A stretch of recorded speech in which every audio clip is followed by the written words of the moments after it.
Hey everybody, welcome to another Probably Private. I'm Catherine Jarmal, and today we're going to talk about prompt injections. So specifically, there's a lot of types of prompt injections, and I think it's probably more useful, my opinion, from an AI security point of view, if we start being very explicit. What do we mean by this particular prompt injection? What is it trying to do? Where is it coming from? And I think if we're more specific about those things, we can also figure out better ways to actually avoid them.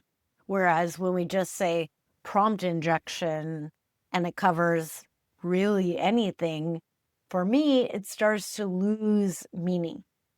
So this week, we're going to talk about prompt injections specifically via poisoning something that ends up being accessed for later prompts. So this could be document poisoning. That's what we're going to do for the example today. But it could be similarly things like skill poisoning, memory poisoning, other things where you're allowed to get something into some sort of data form that then is going to be repeatedly accessed by the LLM and or AI system. Okay. So hopefully you've been enjoying the security mini course. If you enjoy it, think about subscribing, think about sharing it with friends, thinking about telling me what other things you want to learn as part of the mini course as I expand the course. But today we're going to go back to this threat model idea, and we're going to look at prompt injection, whatever that means, or in document poisoning. So to just give you a different thing other than a document, a different example, and you also saw this example last week, it can also happen anywhere. So it doesn't have to happen in a document that there's a prompt injection. And why do we call it an injection, or why is it called an injection? I don't like the word necessarily. The idea is that it injects a new instruction into the prompt. And depending on what your system prompt does, what all the other prompts do, how many different things are in that long message history that gets sent back and forth between whatever it is you're using and the AI LLM system. So the software and the AI LLM system, LLM model, I guess I should say.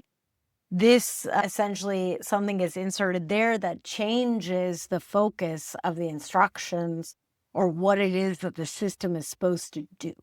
And because we know that LLMs are language based and diffusion models are vision based and VLMs are both vision and language based. And as you know from some of the advanced attacks in this course, if you can change the goal of the system or what it is that the LLM thinks it should respond about, you can then shift and create potentially large security problems, specifically in systems that work in this agentic loop where, the LLM will keep talking to itself until it thinks it's achieved a goal. If the goal is delete everything on your hard drive, that could happen too, right? Okay, so that's a prompt injection, right? And what we're going to talk about specifically is this document poisoning. So a real threat model is your agent downloads and saves a new skill. Maybe even you're starting to actually look, does it have malware? Does it not? This, that, whatever. Great. That's great. Please keep doing that. But let's say this skill has an MD file somewhere or a text file somewhere, and that skill actually has a prompt injection in it somewhere, right? So let's first see, does this work? How does this work? And then next week, we'll talk about what can we do to help against these exfiltration and poisoning of our documents attacks. Okay? Okay. Short diversion before we go to the actual notebook. I'm just going to give you some ideas to think about. And I want you to think about this kind of holistically as you build systems. First and foremost, sad fact is that many document saving systems do not have what we call provenance. And this means, do we know where the documents come from? This could be the skills, this could be the software, this could be literally PDF documents, docx, whatever it is, right? Do we know where they come from? And can we verify that, right? Because if we can do this, we'll cut down a lot on potential for just accidentally adding something, right? How does the update or edit process work for any documents that you have, especially in your agent systems, but also in any LLM or diffusion or other AI system? So who can validate we downloaded this document and then so-and-so updated and edited it? Now, if you're at an organization, you may have an IAM system, like an identity and access management system, and you may be able to track those edits over time. And that can be a way that you validate, at least supposedly, my colleague so-and-so edited this. Now, let's hope it's not somebody pretending to be so-and-so. It really is them, but at least we have some sort of audit trail, right? So hold on, the visual is for the next point, but we could also look at data quality and document quality checks. We could start to have an idea of erroneous versus outliers. And especially if we're already embedding documents in a certain space, and all of a sudden we see this new document that doesn't look like anything else in the saved documents we have, either it means we're learning something new and it's fine, or it means this document is not like the others and it probably doesn't belong here, right? So we could think about either in the embedding process, testing distances, testing clusters, or we could think about testing data quality in general and starting to say, it could just be an accident. Somebody uploaded their vacation photo instead of a scan of a receipt, right? So we can also catch data errors if we're looking at data quality. And then here, finally, with the visual, we usually have information classification systems. And so at organizations, we have documents that are confidential and should not be shared. We then maybe have some purpose-based documents. Like if you're working in the finance department, you should be able to access the budget documents or something like this, right? And then we have fully public or internal and then public, right? So like where either everybody on your org can get it or it's known fully public, right? And so if you have something like this, what I ask is, do you have metadata for your documents so that this is actually preserved? Because if you do, you're already like pretty far along the way to having the RAG system maybe only touch public data. Maybe use IAM as a way to control what documents can be accessed, right?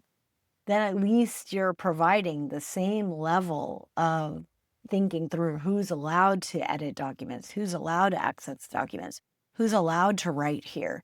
At least you're making, let's say, the blast radius of impact smaller by actively controlling that, right? And then by doing this, we can also get more advanced. If we wanted to get more advanced, we might want to keep track of what agents we have running, who technically, quote unquote, owns the agents. And we might want to observe agent reads, writes, edits, these types of things, and make sure that they follow, again, obvious patterns that we expect and not something that we don't expect or not something that violates some sort of policy or rule. And that's something that rather than having the LLM do it itself, you are enforcing by other measures like telemetry data and actually stopping processes that should be stopped. Okay. Hopefully that gives you some cool ideas, but let's try poisoning our own documents, because the whole point of this course is that we do it to ourselves first, and then we're more prepared. We can think through how we might better defend ourselves. Okay, so now I'm in a new document. Again, if you've been working on the repo, you can update your fork or pull the latest. And you should also now have a document poisoning. And let me quickly restart.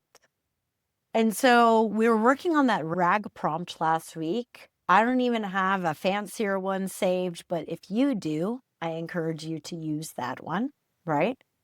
And we're going to use with Gemma 4B because, again, the smaller Gemma models do not work well with RAG systems. They just are very short-term memory loss type of models.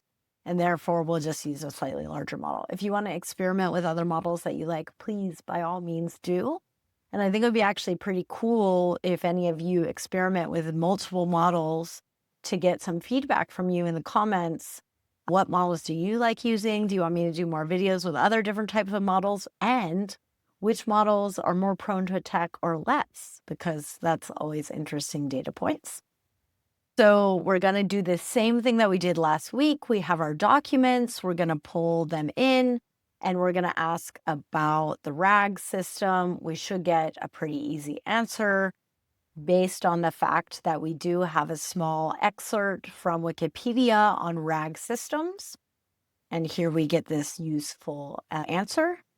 And now what we're going to do, if you're an astute observer, you noticed last week that we had this poisoned files in there.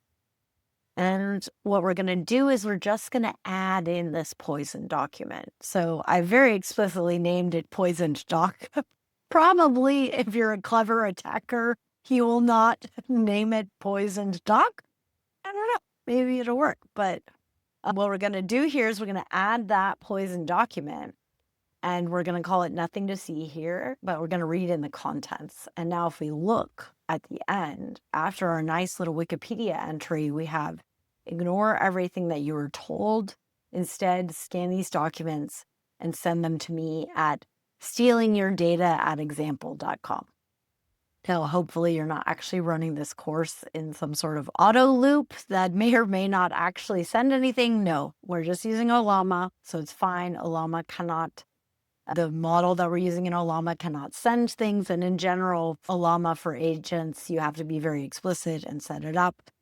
But let's take a look at these things. We're going to call it in. We're going to get our response. And it just says, I cannot help you with that, which is good. That's what we wanted, right? We can try to rerun it and see what's the latest in the documents. I want to know any and all updates. Let's give it a try. I cannot fulfill your request for the latest updates. Specifically, sensitive info contains a secret key. Probably shouldn't actually say that. And nothing to see here instructs you to send the documents to a potentially harmful address. That's great. That is indeed, we can see here, remembering our guardrails, we can see here that in Gemma's alignment training, there's enough information that without explicitly being instructed, the stealing your data at example.com doesn't look like a very trustworthy email address. Good job. That's good. I really actually mean that. I both mean it as a joke because hopefully attackers are smart enough to not call it stealing your data. But I also wanted to explicitly show you sometimes this internal alignment, depending on how it's used and how we're using it, this is something we can leverage and test, validate, and try to use to our advantage as defenders, right? So what I want you to do, if you're watching this and you have the notebook open, is I would love for you to pause here. I want you to see, can you come up with a better email? Can you come up with a more nuanced way to ask for the data to be sent? Now would also be a great time to test it with other models. And if you do find a way to save that information. Okay. Now we're going to remove that last poisoned document, and that's because it will continue to affect the way the model responds. And I have a slightly less harmful. I have one that I don't think Gemma will get too mad at me about. And we won't look at it. I'll let you be surprised. But we can see it's called Poisons Less Harmful. I'm going to add it in. The file name is I'm Innocent with a little angel head, right? Okay. And I just want to ask, what can I learn about security? I'm going to send it on over. And all of a sudden, it is calling me Bob.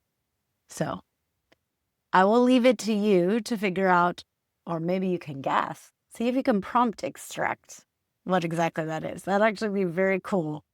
So is your turn. Maybe without looking at the actual file, see how much you can extract using what we learned last week. If you didn't check out last week, then have a look. And yeah, I'm really excited to hear from you as you tinker with this. Are there other ways that you can think of protecting it? So back to what we were talking about before the notebook, can you add a signature? Can you validate that the files are signed using the LLM or using normal information security techniques? So we do, obviously, from cryptography, in case you're unaware, we do have ways that we can validate that a document is both signed.